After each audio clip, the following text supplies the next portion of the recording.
My son sold his house and gave his wife $700,000 to spend on whatever she wanted. Then they came to live in my house, as if it were a matter of course. I said, no. And my daughter-in-law slapped me in front of the neighbors. That same day, I called my lawyer. When they received the court summons, my daughter-in-law panicked because she realized that justice was coming for them. Before we continue, please subscribe to the channel and write in the comments what time it is where you are now. The phone rang just as I lifted the fork to my mouth. Meatloaf and mashed potatoes, Mary's recipe, though mine never tasted quite right. I set the fork down and reached for the old landline. Dad, I have amazing news. We sold the house for $700,000. Jeremy's voice crackled with artificial enthusiasm. I nearly choked on the bite I'd just taken. Jeremy, that's... Wait, what? You sold the house? Can you believe it? $700,000? The market's incredible right now. We got way more than expected. The fork slipped from my fingers, clattering against the plate. Something cold settled in my stomach that had nothing to do with dinner. Son, I don't understand. When did you sell it? You never mentioned... It happened fast, Dad. Really fast. These buyers came in with cash. No inspection needed. We couldn't pass it up. I stood, carrying the phone toward the living room. My legs felt unsteady. Jeremy, where will you live now? A pause. In the background, I heard traffic noise. Maybe a car door slamming. We'll figure it out, Dad. Don't worry about us. The important thing is we made this incredible profit. But Jeremy, that was your home. You and Lori just bought it 3 years ago. Right, and now we've made a fortune. Lori's so excited. She's already talking about all the things we can finally afford. The coldness in my stomach spread upward. I sank into my armchair, the one facing Mary's photograph on the mantel. Things? What kind of things? Oh, you know Lori. She's got her eye on some designer furniture, maybe that Mercedes she's been wanting. And there's this amazing spa vacation package she found. Jeremy. My voice came out sharper than intended. What about the $300,000 I gave you for that house? Silence. Long enough that I wondered if the call had dropped. Dad? I'm here, son. Look, Dad, you gave us that money. Now it's our money. We can do what we want with it. The words hit me like a physical blow. I stared at Mary's smiling face in the silver frame, remembering how she'd always said Jeremy had a good heart, just needed guidance. Our money? Jeremy, that was a loan. We discussed. Did we? I don't remember signing any loan papers. My hand trembled as I held the receiver. You didn't need to sign papers. You're my son. You promised you'd pay me back when you could. Jeremy's laugh sounded nothing like the boy I'd raised. Dad, that was just talk. You know how these family things go. Besides, you don't need the money. You've got that big house, your pension, Mom's life insurance. Jeremy, I trusted you. And you should be happy for us. Your son is finally getting ahead in life. Isn't that what parents want? I stood again, walking to my study. The receiver cord stretched as far as it would go. My desk drawer stuck. It always did. But I yanked it open and pulled out the manila folder I kept there. Jeremy, I have the bank records right here. $300,000, withdrawn from my retirement account in June 2021. You said it was for your dream house that you'd pay me back. Dad, let it go. We're family. Family helps each other. Help each other? What about helping me? What about honoring your word? Look, I've got to run. Lori's waiting in the car and we have things to do. Thanks for being understanding about this. Jeremy, wait. The dial tone buzzed in my ear. I stood there holding the dead phone, staring at the bank documents scattered across my desk. 3 years ago, those same papers had represented hope, love, trust. Now they felt like evidence of the biggest mistake I'd ever made. I set the receiver back in its cradle and picked up the loan documentation. My signature looked so confident, so trusting. Jeremy's handwriting was there too, not on any official papers, but on the thank you card he'd given me afterward. Dad, you're the best. We'll definitely pay you back. Love, Jeremy and Lori. The words blurred as I held the card under my desk lamp. Outside, the October wind rattled the windows of my empty house. The thank you card trembled in my hands. Jeremy's handwriting hadn't changed much since childhood. Still that same hurried scrawl I'd seen on homework assignments and birthday cards. But now those loops and slashes felt like lies, written in ink. I set the card down and opened the bank statement from June 2021. There it was, withdrawal of $300,000 from my retirement savings. The largest single transaction I'd ever made, and I'd done it without hesitation. The memory hit me with startling clarity. That Sunday afternoon in late spring, windows open, birds singing in the backyard. Jeremy and Lori sitting at my kitchen table, her hand resting on his arm as he explained their situation. Dad, we found our dream house, but we're $300,000 short for the down payment. I'd been making coffee, the same Maxwell house I still drank every morning. The smell of it filled the kitchen as I listened to my son's hopeful voice. The sellers want to close quickly, Lori had added, her smile bright and grateful. We've never asked you for anything like this, but we didn't know where else to turn. I remembered setting down the coffee pot, looking at their young faces full of dreams and possibility. Jeremy had seemed nervous, fidgeting with his wedding ring. Lori kept smoothing her hair, the way she did when she was trying to make a good impression. Of course, son, I'll help. This is for your family. The relief on Jeremy's face had been immediate and genuine, or so I'd thought. He'd stood up and hugged me, something he rarely did anymore. Dad, you're the best. We'll definitely pay you back. I know this is a lot of money. Don't rush, Jeremy. The important thing is that you're happy. You and Lori deserve a beautiful home. Even Lori had tears in her eyes that day, thanking me over and over. She'd called me the most generous father-in-law in the world. I poured myself a scotch, something I rarely did on weeknights. The amber liquid burned, but it felt appropriate somehow. Everything burned now. That afternoon in 2021, I'd felt like the luckiest man alive. My son needed help, and I could provide it. Mary would have been proud, I'd thought. She'd always believed in taking care of family first. But that Jeremy, grateful, respectful, making promises, where had he gone? When did he become this stranger who laughed at my trust and called my generosity foolish? I walked to the window, looking out at the darkened street. The Johnsons' porch light was on, and I could see Harold Jenkins checking his mailbox even though it was past 9 o'clock.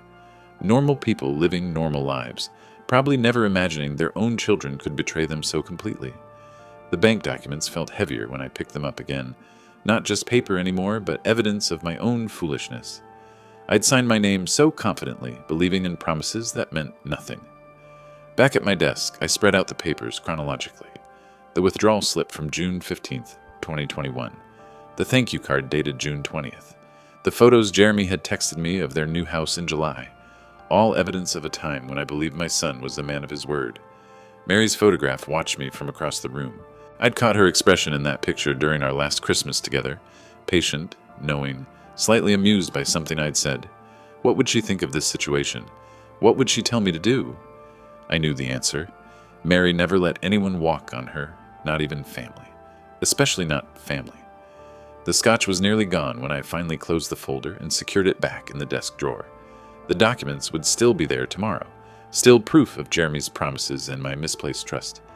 But tonight, for the first time since that phone call, I felt something besides shock and hurt. Something harder, colder, something that felt almost like Mary's strength flowing through me. I turned off the desk lamp and headed upstairs, the old wooden steps creaking under my feet. Tomorrow would bring whatever it brought, but tonight I needed sleep. Real sleep, not the restless tossing I'd been doing since Mary passed. The house settled around me as I climbed toward the bedroom, every familiar sound a reminder that this was my home, my sanctuary, my castle, and nobody, not even my own son, was going to take that away from me. The pounding on my front door shattered the morning quiet like gunfire. I jolted awake, squinting at the bedside clock, 7:15 a.m. The knocking came again, aggressive and demanding. I stumbled to the window, pulling back the curtain. A moving truck sat in my driveway. Jeremy's car was parked behind it, trunk open, suitcases visible. The knocking resumed, more violent this time. I threw on my robe and slippers, hurrying downstairs. Through the frosted glass of my front door, I could see two figures, one tall, one shorter. My hands shook as I turned the deadbolt.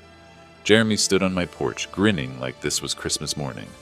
Behind him, Lori held a designer suitcase, her makeup perfect despite the early hour. Hi, Dad, we're here. I blinked at them, still processing. What does this mean, Jeremy? Well, since we sold the house, we need somewhere to stay. He gestured toward the moving truck like it explained everything. We'll stay with you temporarily, just until we find something suitable. The cold October air bit through my thin robe. No, absolutely not. You don't belong here. Jeremy's smile faltered for just a moment. Dad, don't be selfish. You have this big house, and we're your family. He moved forward like he intended to walk right past me, but I stepped into the doorway, gripping the frame. This is my home. You made your choices. Our choices? Lori's voice was sharp as broken glass. We're family. Family helps each other in times of need. I stared at her perfectly styled hair, her expensive jacket, the diamond earrings catching the morning light. Times of need? You just sold a house for $700,000. That money's already allocated, Jeremy said, his tone turning cold. Lori has needs, Dad. Important needs. More important than having a place to live? From across the street, I noticed Harold Jenkins in his front yard, pretending to check his morning paper, but clearly listening. Mrs. Chen's curtains twitched at her window. Dad, you're being unreasonable. Jeremy's voice carried across the quiet neighborhood. We're not asking for charity. We're asking for temporary family support. After you stole $300,000 from me? We didn't steal anything. Lori stepped forward, her face flushing red. You gave us that money freely. It was a loan. Where's the paperwork? Jeremy challenged. Show me the signed loan documents. The morning was getting colder, and I pulled my robe tighter. More neighbors were visible now. The Johnsons had stopped their morning walk, standing near their mailbox and watching. You know there are no papers, I said quietly. I trusted my own son. Well, maybe you shouldn't be so trusting, Lori snapped. Maybe you should have thought harder before making promises you'd regret. Lori, that's enough, Jeremy said, but he didn't sound sorry. He sounded tired. No, it's not enough. She turned back to me, her voice rising. You're a selfish old man sitting in this huge house all alone. We're young. We have our whole lives ahead of us, and you want us to suffer because of your buyer's remorse. Harold had moved closer now, no longer pretending to read his paper. Other neighbors were emerging, people walking dogs, checking mailboxes, all of them drawn to the commotion. I want you to leave my property, I said, my voice steadier than I felt. Dad, you'll regret this decision, Jeremy said. The mask was completely off now. No more fake smiles, no more cheerful manipulation. Family is supposed to stick together. When you're old and sick and need help, remember this moment. Is that a threat, son? It's reality, Dad. You're not getting any younger. Lori stepped even closer, close enough that I could smell her expensive perfume. You'll change your mind. You'll come begging us to come back, and maybe we'll consider it. Get off my property. That's when she slapped me. The sound cracked across the morning air like a whip. My head snapped back, my cheeks stinging, and I stumbled against the doorframe. The humiliation burned worse than the physical pain. Harold dropped his newspaper and stepped forward. Hey, that's enough! Jeremy grabbed Lori's arm, pulling her back toward the car. Come on, we're done here. You'll regret your greed, Lori shouted over her shoulder as Jeremy dragged her away. You'll regret being such a selfish, bitter old man. They threw their suitcases into the trunk, Jeremy slamming it so hard the whole car shook. The moving truck driver, who'd been sitting in his cab during the entire confrontation, started his engine. As they drove away, tires squealing against the asphalt, Harold approached with concern written across his weathered face. I touched my stinging cheek, aware that half the neighborhood had just witnessed my son's wife assault me on my own front porch. The morning air felt even colder now, but I remained standing in my doorway, watching their car disappear around the corner. Harold approached slowly, his weathered face creased with concern. Behind him, other neighbors lingered. Mrs. Chen had stepped onto her porch, and the Johnsons stood frozen near their mailbox. Willard, friend, you did the right thing, Harold said, his voice steady but kind. Don't let them make you doubt yourself. I touched my cheek where Lori's hand had landed. The sting was already fading, but the humiliation burned deeper. 35 years of raising Jeremy, of giving him everything I could, and this was how it ended, his wife striking me in front of my neighbors. Did you see what happened? I asked Harold, though I knew he had. Every bit of it. So did Tom Patterson over there, and the Johnsons. If you need witnesses to what that woman did, you've got them. Tom Patterson raised his hand in a small wave from his driveway, his expression grim but supportive. Mrs. Chen nodded from her porch, her usual morning smile replaced by something fiercer. That boy of yours was out of line, Harold continued, glancing toward the street where Jeremy's car had disappeared. And his wife? Well, that was assault. Plain and simple. Assault. The word hung in the cool morning air like a verdict. I'd been thinking of it as a slap, a moment of lost temper. But Harold was right. In the eyes of the law, Lori had committed assault. I raised him better than this, I said, more to myself than to Harold. Sometimes kids go wrong despite good raising. Happens to the best of families. The question now is what you plan to do about it. What did I plan to do? 24 hours ago, I'd been a peaceful widower, enjoying his quiet retirement. Now I was a man who'd been threatened and struck by his own family. Harold, I need to think. Get my bearings. Of course you do. But Willard, if you decide to press charges or take legal action, you'll have support. This neighborhood has your back. The Johnsons walked closer, their morning exercise clothes damp with October dew. Willard, we're so sorry, Mrs. Johnson said. We heard the whole thing. That young woman had no right. No right at all, her husband agreed. You were defending your own home. I looked at my house, the house Mary and I had bought 40 years ago, where we'd raised Jeremy, where we'd planned to grow old together, where I'd planned to live out my remaining years in peace. I should go inside, I said finally. Harold nodded but didn't move away immediately. Willard, I'm right across the street if you need anything, and I mean anything. Coffee, conversation, or help dealing with whatever comes next. The other neighbors murmured similar offers before beginning to disperse. Tom Patterson lingered, walking over to where Harold and I stood. Willard, I've seen family fights before, but nothing like that. Your son's wife crossed a line that shouldn't be crossed. Thank you, Tom. Harold's right about the witnesses. What happened here this morning, it wasn't just a family dispute. That woman attacked you on your own property. After they'd all gone, I stood alone in my front yard, touching my face again. The physical pain was minimal, but something else had changed. The man who'd answered Jeremy's phone call Friday night was gone, replaced by someone harder, more determined. I walked back to my front door, pausing to look at the tire marks Jeremy's car had left on my driveway. Evidence of their hasty retreat, their guilty knowledge of what they'd done. Inside, the house felt different, not violated, but somehow more fortress-like. My sanctuary had been threatened, but it had held, and I was still here, still standing, still the owner of this place they tried to claim. The red mark on my cheek would fade, but the clarity it had brought me would not. The bathroom mirror showed me a stranger, not the defeated old man Jeremy probably expected, but someone with steel in his eyes and a red handprint on his left cheek, like a badge of war. I touched the tender skin gently. Lori's ring had left a small scratch near my ear. Evidence, I realized, proof of what she'd done. But I needed more than evidence of assault. I needed strategy. Walking to my study, I felt different, steadier, more focused than I'd been since Mary's death 2 years ago. The morning's humiliation had burned away something soft in me, revealing the engineer I'd always been underneath, methodical, practical, uncompromising when it came to solving problems. Jeremy was a problem that needed solving. I settled into my favorite armchair and opened the desk drawer where I kept important documents. My filing system was alphabetical and precise, habits from 40 years of engineering work. Under J for Jeremy, I found the folder I was looking for. The loan agreement was exactly where I'd left it, in a manila envelope marked Jeremy House Loan 2021. I pulled it out carefully, handling the papers like the legal weapons they were. Mary's photograph watched me from the desk, her smile encouraging. She'd always said I was too trusting when it came to family, too willing to give without protecting myself. Fight for justice, Willard, she'd told me once during a dispute with a contractor. Being nice doesn't mean being weak. Time to stop being nice. The contract was 8 pages long, typed on Samuel Grant's official letterhead. I put on my reading glasses and examined every clause, every paragraph, every word that Jeremy had agreed to when he signed his name 3 years ago. Principal amount, $300,000. Term, 5 years, with payments beginning January 2022. Default clause, if payments were missed for more than 90 days, the entire balance became immediately due. Jeremy hadn't made a single payment, not $1 in nearly 3 years. According to the contract, he owed me $300,000 plus accumulated interest at 8% annually. I reached for my calculator, the same one I'd used for engineering calculations for decades. Principal, $300,000 interest for 3 years, $72,000 total amount due, $372,000. My hands were steady as I wrote the figures on a legal pad.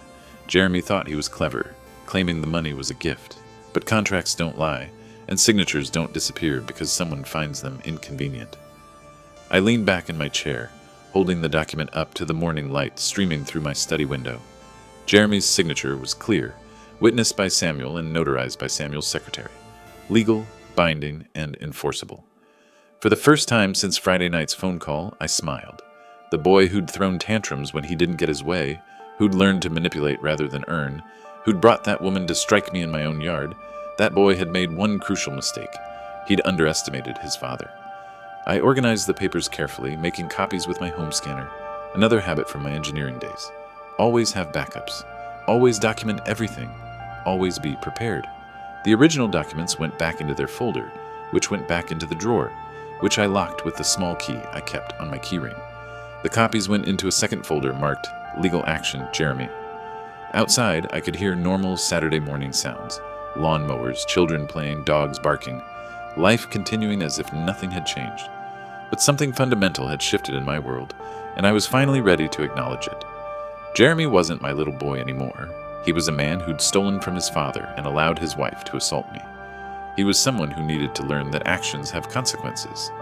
I looked at Mary's photograph again, imagining her approval of my methodical approach. She'd married an engineer, after all. She knew I was capable of more than just kindness. The phone sat on my desk, Samuel Grant's number programmed into memory, but not yet. First, I needed to plan exactly what I wanted from this confrontation. Revenge was a dish best served cold, Mary used to say, though she was usually talking about dinner leftovers. The contract felt solid in my hands, a bridge between Jeremy's promises and his accountability, between his assumptions and reality. I settled deeper into my chair and began to read the document again, this time looking for every advantage, every legal tool at my disposal. The morning was young, and I had work to do. Jeremy's signature stared up at me from the bottom of page 8, hasty but legible, the same handwriting I'd seen on birthday cards and school reports for 35 years, but something about it triggered a specific memory, sharp and clear as yesterday. Summer 2021. Samuel's office downtown, the leather chairs still holding the afternoon heat, legal diplomas arranged precisely on mahogany-paneled walls. Jeremy had been fidgeting with his wedding ring while I explained why we needed documentation. "Dad, why don't you trust me?" he'd asked, his voice carrying that edge of hurt he'd perfected as a teenager. "This isn't about trust," I'd replied, watching Samuel organize the contract pages on his conference table. "This is about responsibility, about doing things properly." The memory felt as real as the morning light streaming through my study window. Samuel had been wearing his navy suit that day, the one he saved for important client meetings. He'd arranged coffee for all three of us, though Jeremy barely touched his. "Mr. Brooks," Samuel had said, addressing Jeremy with professional courtesy, "this contract protects both you and your father. It establishes clear terms for repayment and prevents any future misunderstandings." Jeremy had shifted in his chair, looking everywhere except at the documents. "Dad, we're family. Why do we need lawyers and contracts for family?" "Because family doesn't mean foolish," I'd answered. "Your mother always said the clearest agreements make the best relationships." That had been the moment, Jeremy's expression changing from hurt to something harder, more calculating. Even then, 3 years ago, I'd seen a glimpse of the man who would eventually laugh at my trust and allow his wife to strike me. "Fine, Dad," he'd said finally, reaching for Samuel's expensive pen, "if it makes you feel better." But it hadn't made him feel better.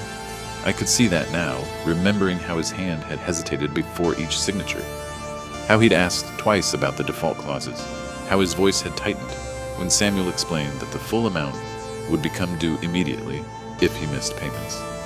"Mr. Brooks," Samuel had said to Jeremy, "do you understand that this creates a legal obligation? This isn't a gift that can be forgotten or ignored." "I understand," Jeremy had replied, though his tone suggested he understood nothing, except that he needed to sign to get the money. The irony was perfect. Jeremy's reluctance to sign had been my first warning that he wasn't taking the agreement seriously, but his signature, reluctant or not, made the contract legally binding. I closed my eyes, remembering the rest of that afternoon. After the signing, we'd walked to the parking garage together. Jeremy had been quiet, processing what had just happened. "Dad, you know I'm good for this money, right?" "Of course, son, that's why I'm giving it to you. The contract makes it feel businesslike. Sometimes business and family have to overlap. That doesn't mean I love you less." He'd hugged me then, quickly and awkwardly, before getting into his car.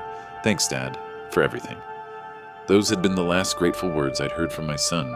Now, sitting in my study 3 years later with his signature under my reading glasses, I understood what Samuel had been protecting me from. Not Jeremy's inability to repay the loan, his unwillingness to acknowledge it existed. The contract was Samuel's gift to me, though I hadn't fully appreciated it at the time. Every clause, every term, every legal protection had been crafted by a man who understood both law and human nature. I reached for my phone, scrolling through the contacts until I found Samuel's number. Saturday morning, he'd probably be having breakfast with his wife, reading the newspaper, enjoying his weekend peace. But this couldn't wait until Monday. The phone rang twice before his familiar voice answered. "Willard, everything all right?" "Samuel, I need to see you. Today, if possible. It's about Jeremy and that loan contract you prepared." A pause, then a change in his tone, from personal friend to professional attorney. What's happened? They sold their house for $700,000. Jeremy called to tell me the money was ours now, and that he never intended to repay the loan. Yesterday morning, he and his wife came here demanding to move in. When I refused, she struck me. She what? Struck me, in front of witnesses. Samuel, I need to know my legal options. Another pause, longer this time. When Samuel spoke again, his voice was granite hard. Willard, I can meet you at my office in 2 hours, and bring that contract with you. All of it. The whole thing? Every page, every signature, every witness mark. It's time your son learned what his signature actually means. After hanging up, I sat back in my chair and looked at Mary's photograph. She was smiling in that picture, the way she did when she was proud of a decision I'd made. The contract felt heavier in my hands now, not just paper and ink, but justice waiting to be served. 2 hours had passed since I'd spoken with Samuel. The contract lay spread across my desk like a battle plan, each clause now familiar as my own name. I'd eaten a quiet lunch, organized my thoughts, and prepared for what came next. At exactly 2:30, I dialed Samuel's office number from memory. Willard, I've been expecting your call. Samuel's voice was crisp, professional. I've had time to review our conversation and pull your file. Are you ready to proceed? More than ready. Good. Let me be clear about your legal position. When Jeremy sold that house, he triggered the acceleration clause in your loan agreement. The entire principal becomes immediately due, plus accrued interest at 8% annually. I pulled my calculator closer, though I'd already run the numbers twice. How much exactly? $300,000 in principal plus $72,000 in accumulated interest. Jeremy owes you $372,000 as of today. The figure hit me like cold water. Jeremy had stolen from me, then sold the security for my loan, then demanded to live in my house. And now he owed me more money than he'd ever seen in his life. What about the assault? Separate civil action. With witness testimony from Harold and your other neighbors, we can seek damages for the physical attack, emotional distress, and public humiliation. An elderly victim being struck by a family member? That's significant. Samuel's voice carried the satisfaction of a craftsman discussing quality work. Willard, your son made every possible legal mistake. He's violated a contract, sold collateral without permission, and allowed his wife to assault the creditor. It's almost impressive in its stupidity. What's our first move? Two-step approach. First, I'll send a formal demand letter via certified mail, giving him 10 days to pay the full amount. When he inevitably refuses or ignores it, we file in circuit court for contract enforcement and civil damages. I leaned back in my chair, feeling something I hadn't experienced since Mary died, the deep satisfaction of having a plan that would work. How quickly can this happen? Demand letter goes out tomorrow. If Jeremy's as foolish as he sounds, we'll have our court filing ready within 2 weeks. The beauty of contract law is its simplicity. He signed it, he owes it, the end. Samuel, I need to ask about costs. Willard, we've been friends for 25 years. I'm taking this on contingency, plus expenses. When we win, and we will win, I take 30% of recovery. If somehow we lose, you owe me nothing.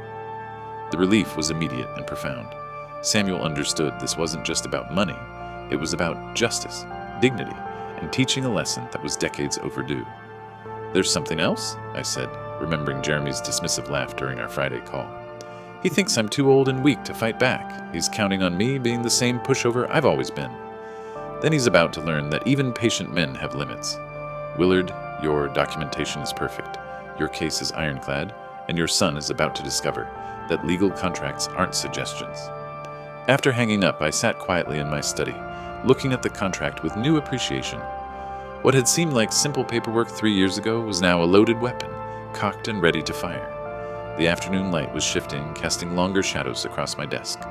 Jeremy was probably at work, unaware that his world was about to change. Lori was likely spending their windfall on whatever caught her fancy, equally oblivious to what was coming.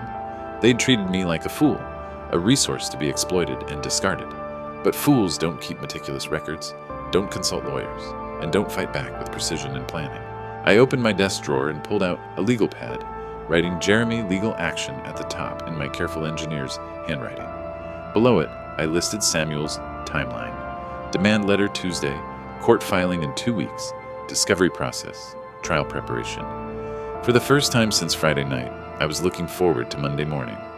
Monday evening arrived with autumn's early darkness. I'd spent the day reviewing Samuel's strategy, organizing documents, and preparing for what would either be Jeremy's capitulation or his declaration of war. At 6:45 p.m., I dialed Jeremy's number. He answered on the third ring, sounding tired and distracted. "Yeah, Dad?" "Jeremy, I'm calling to demand immediate repayment of the $300,000 loan I provided for your house purchase." Silence. Complete, stunned silence. "Dad, have you completely lost your mind? What loan are you talking about?"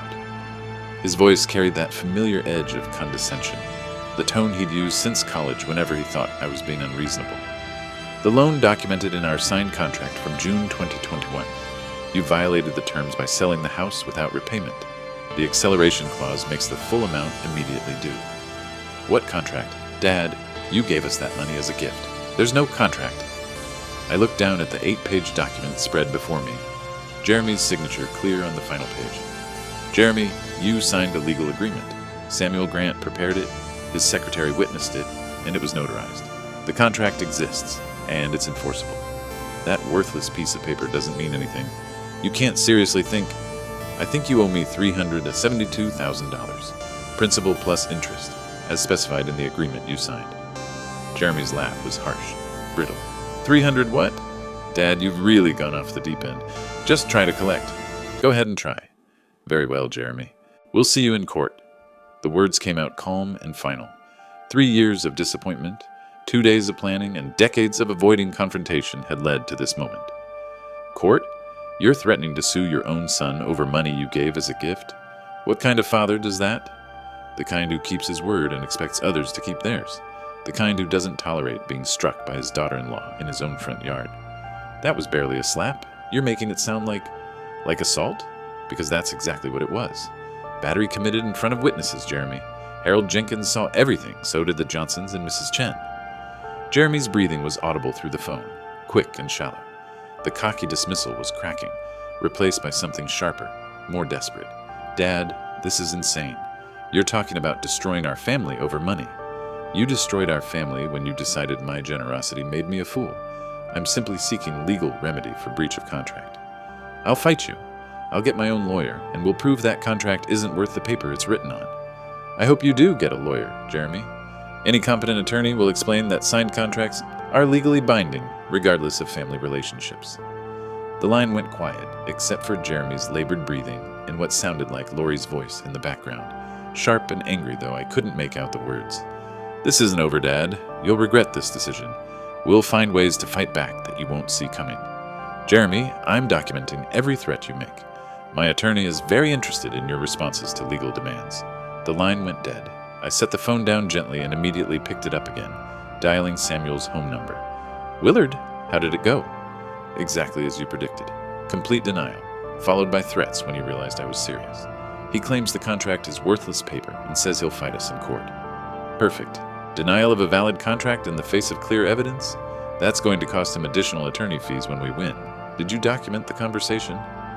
"Every word, including his admission that Lori's assault was barely a slap and his threats about finding ways to fight back." Samuel's chuckle was warm and professional. "Willard, your son just handed us additional evidence for our case. The demand letter goes out first thing tomorrow morning." After hanging up, I reviewed my notes from the call, writing down Jeremy's exact words while they were fresh in memory.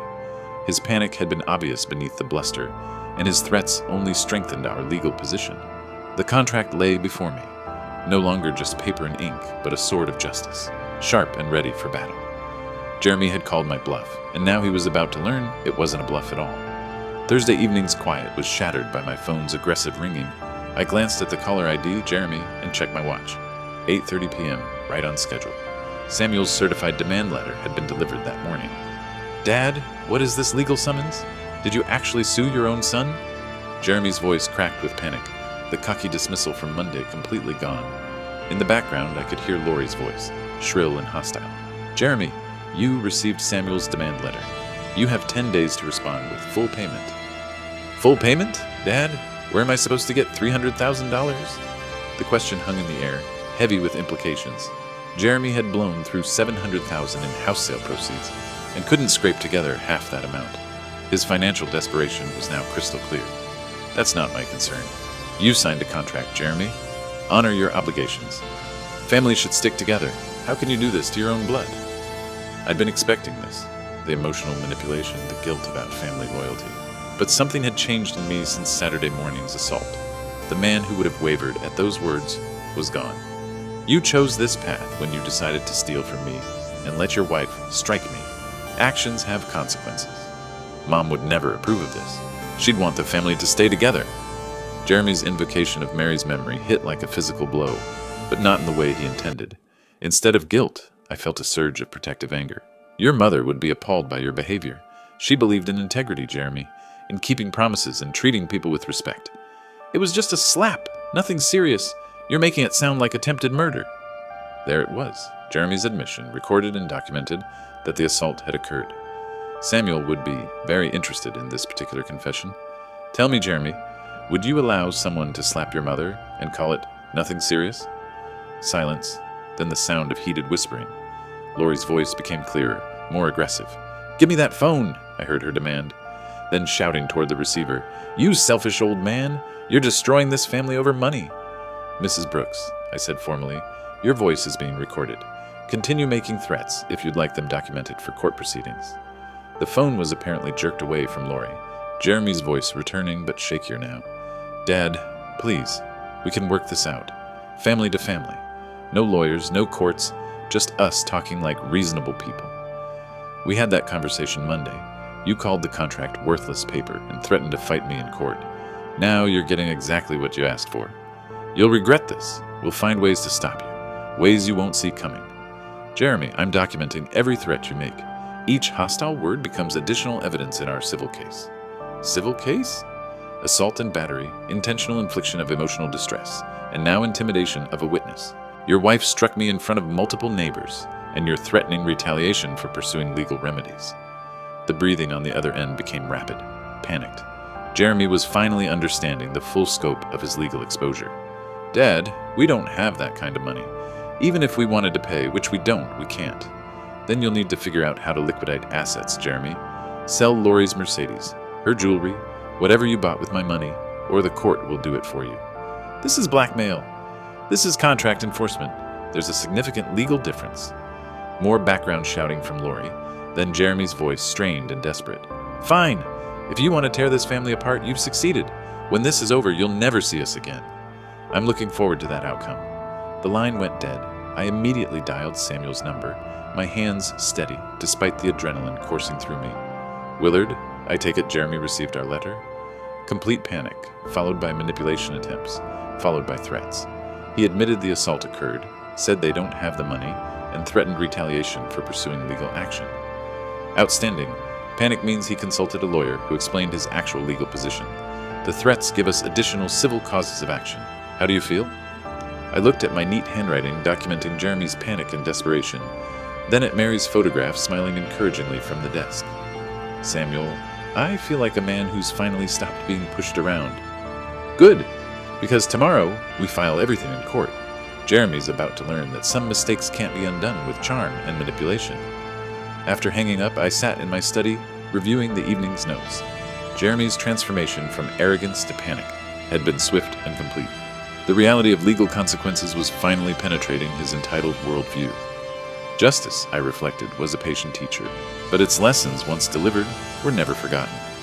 Friday morning brought unseasonable warmth, and Harold Jenkins to my front door, coffee mug in hand, and concern etched across his weathered face. Willard, I hope you don't mind me stopping by. I've been thinking about what happened last weekend. I invited him in, grateful for the company. The house had felt different since I'd started the legal proceedings. Not lonely, but expectant, like a theater before the curtain rises. Harold, I appreciate you checking on me. Actually, I wanted you to know something. The whole neighborhood's talking about what your son and his wife did, and not in a good way for them. We settled in my kitchen, the same spot where Jeremy had once sat begging for money, with promises he never intended to keep. What kind of talk? Harold sipped his coffee thoughtfully. Well, Mrs. Chen saw the moving truck Saturday morning. She was getting her newspaper when she heard the shouting. By the time that woman slapped you, half the street was watching. I'd known there were witnesses, but I hadn't realized how public the spectacle had become. Tom Patterson's been telling everyone about it. Says he's never seen anything like it. A grown woman striking an elderly man in his own front yard. People are upset, Willard. really upset. The validation was unexpected and deeply satisfying. I'd spent decades being the quiet neighbor, the man who kept to himself and caused no trouble. Now, when I needed community support, it was there. Harold, I need to tell you something. I filed a lawsuit against Jeremy. Contract violation and civil damages for the assault. Harold's eyebrows rose, but his expression remained supportive. Good for you. About time someone held that boy accountable. I might need witnesses, people who saw what happened Saturday morning. You'll have them. Mrs. Chen's already said she'd testify if needed, so have the Johnsons, and Tom Patterson's practically volunteering himself. None of us liked seeing you treated that way. A knock at the door interrupted us. Through the window, I could see Mrs. Chen holding a covered dish. Willard, dear, I brought you some soup, she said when I opened the door. Her usual gentle demeanor was replaced by something fiercer. I heard about the legal troubles with your son. News travels fast in this neighborhood. It should. What that woman did to you was shameful. Harold told me you might need witnesses for court. Mrs. Chen's offer came without hesitation, her moral clarity refreshing after weeks of Jeremy's manipulation and lies. I appreciate that, Mrs. Chen, more than you know. That boy of yours needs to learn some respect, and his wife needs to learn you don't strike your elders, especially not in public like that.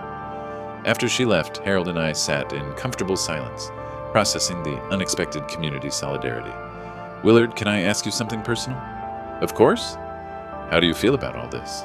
Suing your own son, I mean. That can't be easy. I considered the question carefully. A week ago, it would have torn me apart. Now it felt like the most natural thing in the world. Harold, I feel relieved. For the first time in years, I'm not being taken advantage of. I'm not being treated like a fool or a resource to be exploited. I'm finally fighting back. Mary would be proud. The simple statement hit me harder than any of Jeremy's threats or manipulations. Mary would be proud. She'd always believed in standing up to bullies, in fighting for what was right, regardless of family relationships. She always said I was too trusting when it came to Jeremy, that I made excuses for behavior I wouldn't tolerate from anyone else. Well, you're not making excuses anymore. Harold was right. The man who had quietly absorbed Jeremy's demands and manipulations was gone, replaced by someone who understood that love without boundaries wasn't love at all. It was enabling. That afternoon, I received a call from Samuel. Willard, Jeremy's attorney, contacted my office today. They want to negotiate. Already? Panic makes people move quickly. His lawyer understands the strength of our case. Signed contracts are hard to argue with, and the assault charge with multiple witnesses makes this a nightmare for them. What kind of negotiation? Payment plan, probably. Maybe partial settlement. The important thing is they're acknowledging the debt exists. That's a major victory right there. After hanging up, I walked to my study window and looked out at the quiet street. Mrs. Chen was watering her flowers. Harold was checking his mailbox, and life continued its normal rhythm. But something fundamental had changed. I was no longer the victim in this story. I was the one with the power. Samuel's office felt different this time, not like a place I was seeking help, but like the headquarters of a successful campaign. The mahogany conference table held neat stacks of documents, and Jeremy's attorney sat across from us looking distinctly uncomfortable. Mr. Brooks, Jeremy's lawyer began, my client is prepared to offer a settlement that we believe is fair to all parties. David Morrison was younger than Samuel, with the nervous energy of someone who'd taken a bad case and was trying to minimize the damage. I'd researched him after Samuel mentioned his name, recent law school graduate, mostly traffic violations and small claims court. Let's hear it, Samuel said, his tone professional but skeptical. Mr. Jeremy Brooks is prepared to acknowledge the loan and agree to a payment plan, $50,000 immediately, then monthly payments of $2,000 until the debt is satisfied. I did quick mental math. At that rate, it would take 12 years to pay off the principal, not counting interest. I was 68 years old. Absolutely not, I said before Samuel could respond. Morrison shifted uncomfortably. Mr. Brooks, my client has limited resources. The house sale proceeds have been allocated to other expenses. Allocated to a Mercedes and designer furniture, Samuel interjected. We've done our research, Mr. Morrison. Your clients spent $300,000 in 6 weeks on luxury items, while planning to move into my client's home without permission. Those purchases were made in good faith. Good faith? I leaned forward, feeling the controlled anger I'd learned to harness over the past 2 weeks. Your client struck me in my own front yard. Where's the good faith in that? Morrison glanced at his notes nervously. My client is prepared to have Mrs. Brooks issue a written apology for that incident. Samuel's laugh was cold and professional. Your client committed assault and battery in front of multiple witnesses. A written apology doesn't address civil damages for intentional infliction of emotional distress. What are you looking for? Morrison asked, defeat creeping into his voice. Samuel slid a document across the table. Full payment of principal and accrued interest, $372,000 within 90 days. If payment isn't made, we'll proceed with asset seizure and wage garnishment. That's impossible. They don't have that kind of money. Then they need to liquidate their luxury purchases, I said calmly. Sell the Mercedes, return the designer furniture, liquidate whatever assets they bought with my money. Morrison read Samuel's document, his face growing paler with each paragraph. This also includes civil damages for the assault. $50,000 for assault, emotional distress, and public humiliation. Very reasonable considering the circumstances. So you're demanding $422,000 total. We're demanding justice, I said. Your client stole from me, attempted to move into my home without permission, and physically assaulted me when I refused. These are the consequences of their choices. Morrison excused himself to make a phone call, presumably to Jeremy. Through the conference room's glass wall, I could see him pacing and gesturing frantically. How do you think Jeremy's taking this? I asked Samuel. About as well as you'd expect. His cheap lawyer probably told him he could negotiate this down to a manageable payment plan. Now he's learning that stealing from your father has real consequences. Morrison returned, looking defeated. My client needs time to consider your terms. He has 48 hours, Samuel said.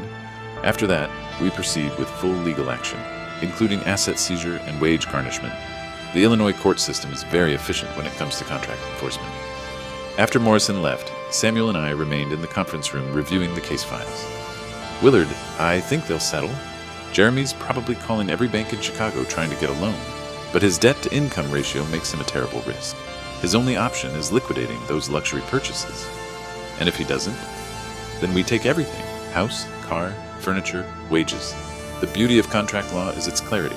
He owes the money, period. The court will help us collect it. That evening, I sat in my study with a glass of Mary's favorite wine, looking at the framed photograph of us at our last anniversary dinner. She was laughing at something I'd said, her eyes bright with love and mischief. You'd enjoy this, I told her picture. Our son finally learning that actions have consequences. The phone sat silent on my desk. 46 hours remaining for Jeremy to decide between voluntary payment and legal asset seizure. For the first time in 2 weeks, I was genuinely curious to see what choice he'd make. The call came at exactly 5:47 p.m. on the second day. I was reading in my study when the phone rang, Jeremy's name appearing on the caller ID. Dad, we accept your terms. His voice was hollow, defeated, stripped of the arrogance that had characterized our previous conversations. No threats, no manipulation, no appeals to family loyalty. All of them? All of them. We'll have the money within 30 days. I waited, letting the silence stretch between us. After 35 years of giving in to his demands, I'd learned the power of letting Jeremy fill the quiet spaces with his own discomfort. We had to sell everything, Dad. The Mercedes, all of Lori's furniture, her jewelry. We took out loans against my salary. We're basically starting over. Good, I said simply. Good? That's all you have to say? The old Jeremy was trying to surface, the one who expected sympathy even when facing consequences for his own actions. But I was no longer the man who provided it. Jeremy, you stole from me, demanded to live in my house, and allowed your wife to assault me. Starting over seems like appropriate justice. She wants to apologize for hitting you. I'll accept her written apology as specified in the settlement agreement. Dad, after this is over, after we pay you back, can we try to rebuild our relationship? The question caught me off guard. For a moment, I heard echoes of the little boy who used to help me fix things in the garage, who brought me drawings from school, who called me the best dad in the world. But that boy had grown into a man who viewed kindness as weakness and generosity as foolishness. Jeremy, you can rebuild your relationship with me the same way you'll rebuild your financial life, one trustworthy action at a time, over many years, with no guarantee of success. That's harsh. That's reality. Trust, once broken, isn't easily repaired. After hanging up, I called Samuel to report Jeremy's acceptance of our terms. Congratulations, Willard. You've just taught a very expensive lesson about the importance of honoring contracts and treating people with respect. Samuel, I can't thank you enough for everything you've done. Thank me after the money's in your account, but yes, this has been one of the more satisfying cases of my career. It's not often I get to see justice served so clearly. 2 weeks later, the electronic transfer appeared in my bank account.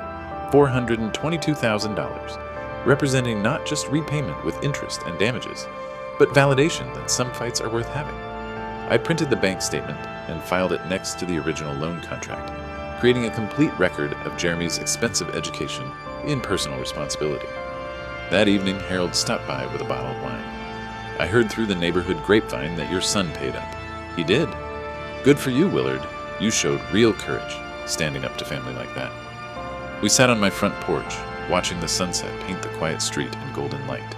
The same street where Lori had struck me 3 weeks earlier, where neighbors had witnessed my humiliation and rallied to support me. Harold, can I ask you something? Of course. Do you think I was too hard on them? Harold considered this carefully, the way he'd probably weighed difficult questions during his teaching career. Willard, kindness without boundaries isn't kindness at all. It's enabling.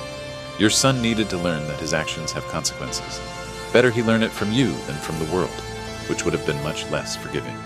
Later that night, I sat in my study with Mary's photograph, feeling something I hadn't experienced since her death. Complete peace. The house was quiet, but it was my quiet, my sanctuary, earned and defended, filled with the satisfaction of a man who had finally learned to fight for what mattered. Jeremy would recover from this financial setback, probably become more responsible for it. Lori would learn that charm and manipulation have limits, and I had learned that even patient men can find their strength when pushed too far. The phone would ring again someday. Maybe Jeremy would call to report progress in his life, maybe to ask for advice instead of money. Maybe Harold would call with neighborhood news, or Samuel with updates from other cases. But tonight, the silence was perfect. I had reclaimed my life, my dignity, and my peace.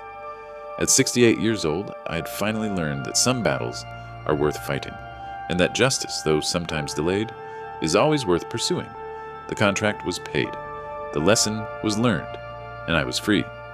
If you like this story, please like this video, subscribe to the channel, and share your impressions of this story in the comments. To listen to the next story, click on the box on the left. Thank you for watching.